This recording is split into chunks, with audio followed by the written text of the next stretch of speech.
Katika muktadha wa mvutano wa kimataifa na mabadiliko ya nguvu za kiuchumi duniani, Rais wa Burkina Faso Ibrahim Traore amesisitiza dhamira yake ya kukuza uhusiano wa kielelezo na wa kasi isiyo ya kawaida katika taifa lake na Urusi. Kauli hiyo aliitoa alipokutana na Rais wa Urusi Vladimir Putin jijini Moscow, ambapo alihimiza ushirikiano wa kiteknolojia, kibiashara na wa kiusalama. Mkutano huu unakuja wakati ambapo mataifa mengi ya Afrika yameanza kuangazia mbadala wa ushirikiano wao wa kidiplomasia kutoka magharibi kuelekea mashariki, hasa kwa mataifa kama Urusi na China. Kwa Burkina Faso, hili ni zaidi ya diplomasia ya kawaida, ni jaribio la kujinasua kutoka kwenye utegemezi wa kihistoria na kudhibiti hatima yake ya kiuchumi na kisiasa.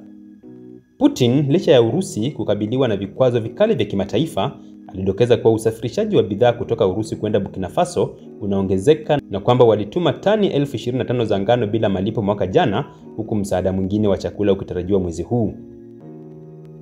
Rais Traore alisifu nafasi ya Urusi katika ulingo wa kimataifa akisema, licha ya vikwazo, Urusi bado ni mchezaji mkubwa duniani na ni jambo ambalo linazingatiwa kwa nguvu.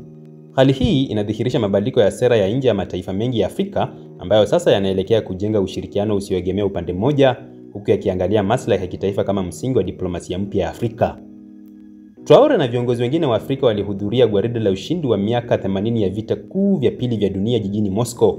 Uwepo wao haukuwa wa ishara pekee, bali ujumbe wa wazi wa mshikamano wa kimkakati kati ya Urusi na baadhi ya mataifa ya Afrika.